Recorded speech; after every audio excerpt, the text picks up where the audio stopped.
Opa pessoal, eu sou Ícaro e finalmente a primeira família da Marvel enfim retornou à sua casa, porque Quarteto Fantástico Primeiros Passos marca a estreia da equipe no MCU de fato.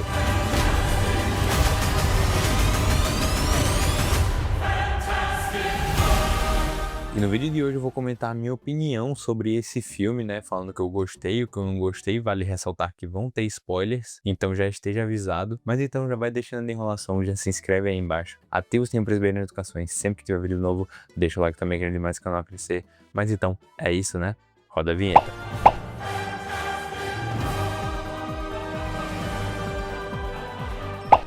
Bom, Quarteto Fantástico nunca foi uma equipe que teve um histórico muito bom em adaptações cinematográficas, né? Afinal de contas, lá nos anos 90 a gente teve um filme que nunca foi lançado oficialmente. Nos anos 2000 nós tivemos dois filmes que o primeiro eu tenho um certo carinho por ele, eu acho ele um filme bem legalzinho, bem divertido de se assistir. Já o segundo eu não posso dizer o mesmo. E tivemos aquela atrocidade que foi o Quarteto de 2015. Então sempre que se falava de um filme de Quarteto Fantástico, as expectativas eram as piores do mundo, e com esse filme pra mim também não foi diferente. Eu realmente imaginei que esse seria o melhor filme do quarteto, e ele realmente é, mas não é um trabalho muito difícil, só que a minha dúvida era se ele seria um filme realmente à altura da equipe, do que ela representa. E tipo, nos trailers eu já não tava achando tão legal o que eles queriam fazer, afinal eles já iam contar a história do Galactus logo de cara no primeiro filme da equipe no universo cinematográfico da Marvel, já ia usar essa cartada, né? Então eu fiquei bem assim, com as expectativas lá embaixo, mas que bom que eu estava enganado em relação a esse filme, porque pensa num filme bom, gostoso de assistir. Eu saí desse filme aqui que nem eu saí do Superman, com um sorriso no rosto, porque eu adorei assistir ele. É um filme que ele respeita bastante a história do quarteto. Se logo no início do filme a gente já vê isso, a gente não perde muito tempo com a origem, né? É contada a história de origem deles, mas tipo, é uma coisa tão pequena, só os primeiros minutos do filme ali vão mostrando como surgiu o Quarteto Fantástico, algumas aventuras deles. Eu achei essa introdução bem bacana para contextualizar a gente, até porque é outro universo, não é o MCU principal. Fala um pouco dos poderes de cada um, suas personalidades, né? Como eles conseguiram isso. Então, esse filme tem a origem? Tem, mas é uma coisa tão básica assim no início do filme que é mesmo só para contextualizar. E um dos principais acertos desse filme é, sem dúvida, todo esse universo, todo esse mundo que eles criaram. Eles se aproveitaram bastante por serem uma terra paralela ao universo Marvel principal para poder brincar com conceitos. Então, a estética do filme é toda retrofuturista, eu acho que combina muito, porque traz de volta as origens do Quarteto Fantástico lá nos anos 60, então tem uma pegada bem ficção científica, mas ainda assim aquela coisa mais antiga, mais retrô, e eu acho que funciona muito bem na concepção desse mundo. Ele é um universo muito bem construído, bem arquitetado, assim, nada que é apresentado ali você acha estranho. O design de produção e a direção de arte desse filme são fenomenais, assim, toda a construção desse mundo é muito bem arquitetada, né? Ele é um mundo que faz sentido. Por exemplo, teve uma cena que eu achei muito boa, que foi uma coisa minúscula assim, mas que me ajudou a construir essa visão sobre esse mundo. Porque nessa realidade retrofuturista existem carros voadores assim, mas são usados por pouquíssimas pessoas. A gente tem um fantástico carro do quarteto, né, que eles usam para se locomover melhor, só que além desses, os carros da polícia também são carros voadores. Então eles se preocuparam em fazer algo que fosse coerente com esse universo, assim, que só a polícia tem acesso a esses carros voadores para poder tornar o trabalho deles mais fácil. Então é muito interessante ver esse início, toda essa contextualização do mundo, eu acho muito bem feita, né? A apresentação do quarteto é fantástica, com a trilha sonora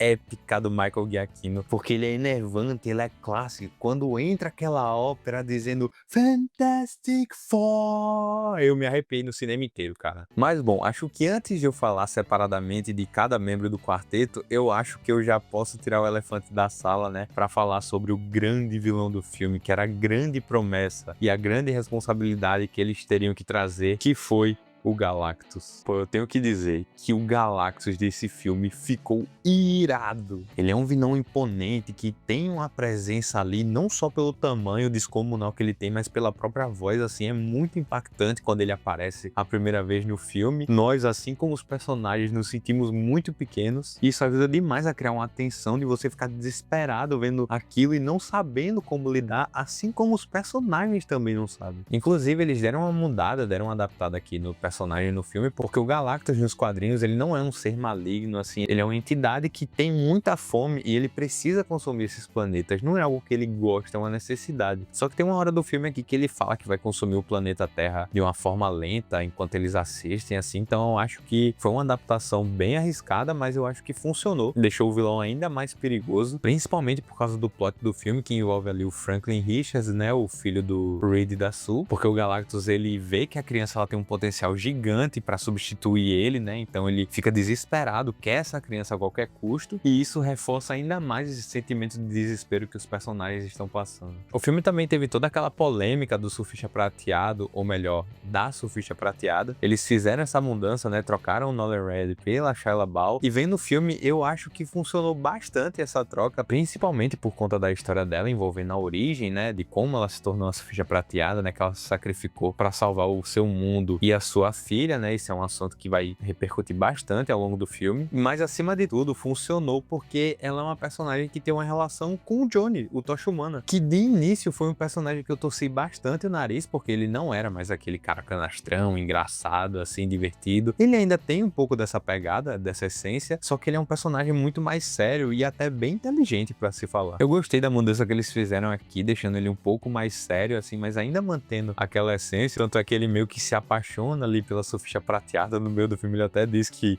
vai dar uma chavecada nela, mas tem toda uma história dele tentando entender a língua dela pra tentar chamar ela pro lado dele, e isso acaba funcionando no final. O Tocha Humana realmente me surpreendeu, porque eu não esperava que eu fosse gostar deles fazerem essa mudança tão brusca no personagem, mas acabou funcionando bastante pela história do filme. Já o Coisa, que é o meu personagem favorito do quarteto e o de muita gente, né, foi um que ficou meio de lado no filme. Ele não chega a ser um personagem ruim, só que tipo, num todo, a gente vê que ele é bem qualquer coisa, assim, ele tá ali só pra cumprir tabela. Eles tentam botar uma historinha dele ali com a mulher na sinagoga, assim, só que como é um filme que o Quarteto Fantástico já está estabelecido faz um tempo, eles tiram essa parte, essa característica do Coisa, que é ele ser essa criatura, esse monstro, né? Então perderam uma boa oportunidade de explorar a melhor faceta desse personagem. Então eu senti que ele ficou meio de lado, assim, que ele não teve um papel crucial no filme, como os outros tiveram. O Reed Richards, do Pedro Pascal, era outro personagem, assim, que eu tava com um baita pé atrás por causa do ator, porque pra mim ele não tem nada a ver com o personagem. Eu ainda continuo tendo esse pensamento, aliás, mas ele entregou aqui um trabalho competente. O Reed Richards tá bem caracterizado, sendo um personagem bem frio, racional, sisudo, assim, e até meio sem graça, mas ele é assim nos quadrinhos também, então eu comprei essa abordagem mais antipática dele. Só que aqui e ali tem aqueles breves toques de emoção, afinal de contas ele tá passando pela maior transformação da vida dele, que é ser pai, ao mesmo tempo que vai ter o fim do mundo, então a gente vai vendo ele meio que perdendo esse controle, ao mesmo tempo que ele tenta fazer as coisas do jeito dele. Então eu acho que funcionou bastante a adaptação desse personagem aqui, só que o coração do filme está nas mãos, ou melhor, na barriga da mulher invisível, a Sue Storm, que foi a personagem que mais se destacou. A Vanessa Kirby aqui entregou um trabalho fantástico. A principal temática do filme, como nas histórias do quarteto, é a família, então eles mostram muito essa vertente da maternidade, né, dela passando por isso, enquanto o Galactus está vindo, e é muito interessante porque a gente vai vendo ela tendo discussões com o Reed Richards, que sempre pensa nas piores hipóteses do mundo, e ela vai ficando assustada, com medo, chegando até mesmo a se desesperar no final do filme, assim, quando o Galactus ele tenta pegar lá o Franklin, mostrando que ela é o membro mais forte do quarteto e que com a família não se brinca. Dominic Toretto estaria orgulhoso. Family,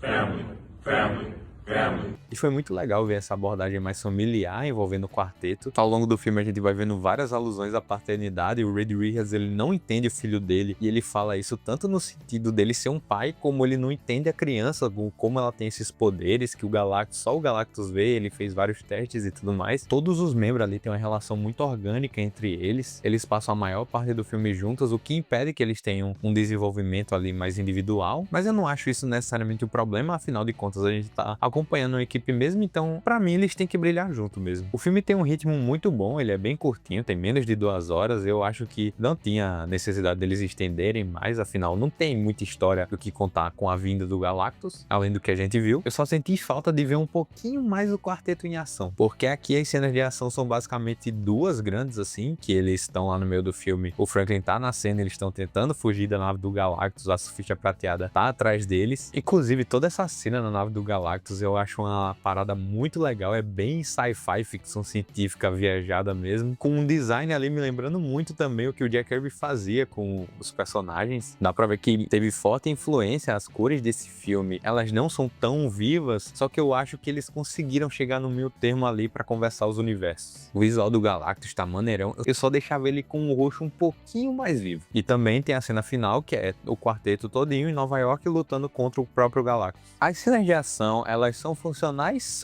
mas não te gera muita emoção assim, são bem qualquer coisa. Os poderes da galera ali não são usados de forma tão criativa assim. O Reed Richards, ele basicamente se estica pra andar sobre os prédios, assim, tipo Homem-Aranha. A Mulher Invisível só faz uns empurrão assim e fica invisível. O Coisa só sai quebrando as coisas e o Tocha Humana vai tacando foguinho. Assim, são os poderes deles, mas eu acho que eles podiam ter usado melhor a dinâmica deles em equipe na hora do combate, ao invés de ter usado basicamente só pra formalizar todo esse drama no filme. Só que embora eu tenha achado as cenas de ação bem fraquinhas, o filme inteiro ele estabelece uma tensão muito grande, porque cada plano que o Reed Richards vai fazendo pra tentar impedir o Galactus vai dando errado e você diz, caraca, ainda não, ainda não, ainda não, e eles vão construindo essa tensão. Como houveram poucas cenas de ação, o CGI não foi usado de forma tão pesada assim, tirando Coisa, né, obviamente, que vale ressaltar que ele ficou incrível, mas o principal enfoque dele é o drama. E eu acho que eles investiram certo nessa temática, porque eles fazem um filme de super-herói até que bem diferente do que a gente tá acostumado a ver,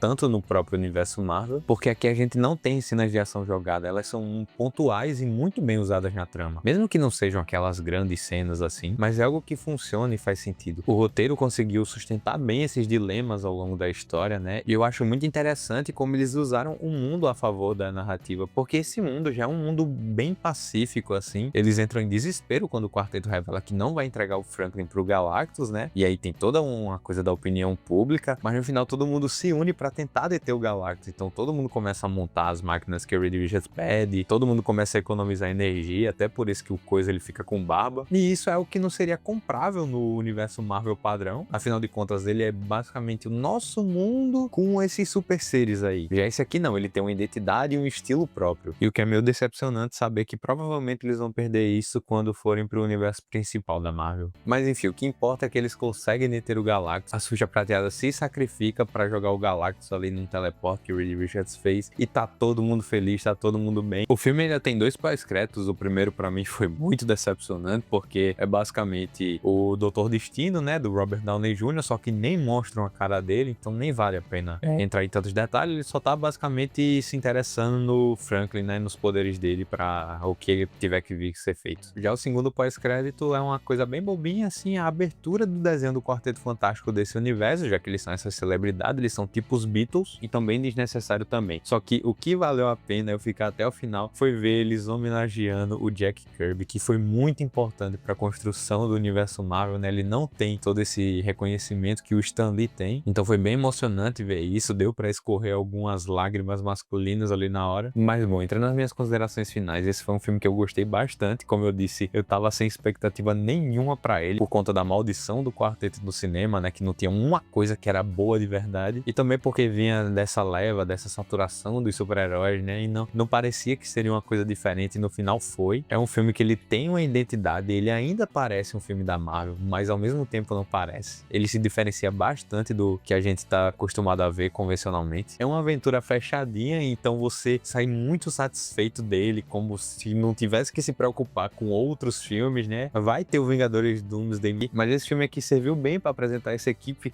sem ter que se preocupar com o futuro do universo Marvel. Esse é um filme que eu não vejo ele tendo esse impacto. E isso para mim é muito positivo, porque ele me entregou uma aventura simples e divertida, que fez jus ao que é o Quarteto Fantástico. E é por isso que eu fecho esse filme com uma nota 8.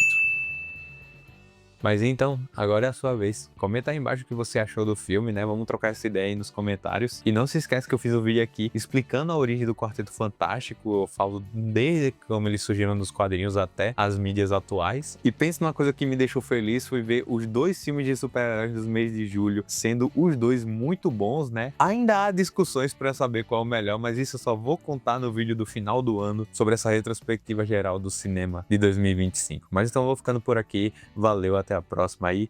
Bazinga.